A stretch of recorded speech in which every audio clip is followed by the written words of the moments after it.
Thoughts on the Kingdom, Revelation, Part 4.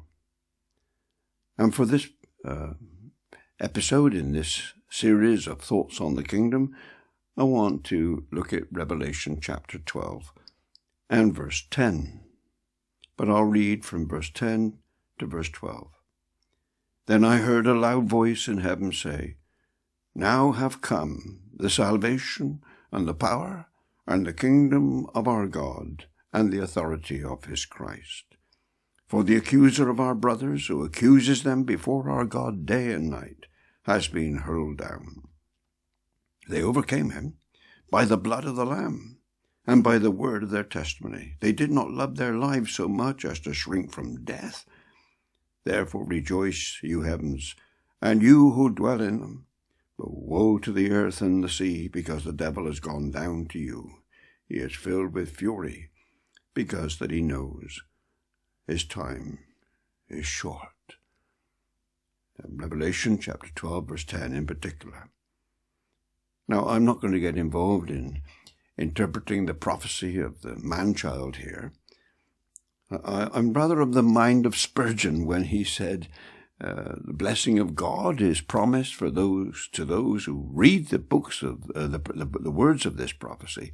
Evidently, he said, that did not extend to those who pretended to know and explain all the mysteries of this book. But what do I see here? Well, I see the glorious triumph of Christ.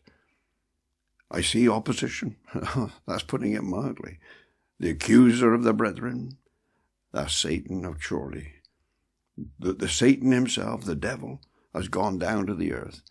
And there is a tremendous opposition against Christ. There was in his earthly life. There is in his saints now. You remember that Christ said to Saul of Tarsus, You're persecuting me, when he was persecuting the saints. That persecution is going on today. I know I speak now. Whilst persecution is raging, and maybe there are some dear brothers and sisters listening to me, and you're going through this persecution now. Well, it's all spelled out here. But what is also spelled out is the ultimate victory of Christ, the ultimate triumph of Christ, salvation, power, kingdom, I see this, and the glorious honor of Christ over Satan. Satan will not be victorious. The kingdom was founded, the church was founded, the gospel was founded, what? Upon the sufferings of Christ. It was advanced upon the weakness of the early believers.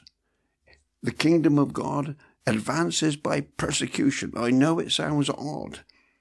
I know it sounds against received wisdom, counterintuitive, whatever the words are. Yes, I know. But this is the biblical principle, and here it is written in large letters for us. Christ, God, will be successful.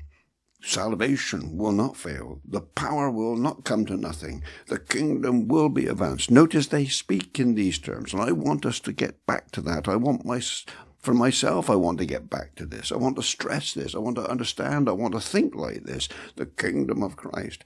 And in the midst of persecution, in the midst of suffering and weakness, I want to see the advance of the gospel and the glorious kingdom of Christ.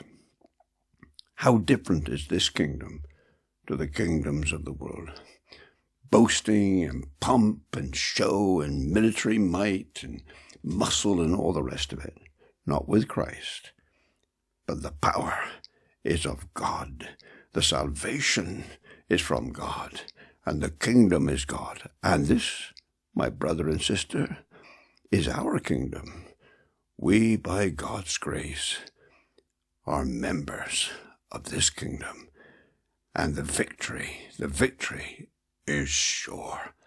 Whatever the cost, the victory is absolute.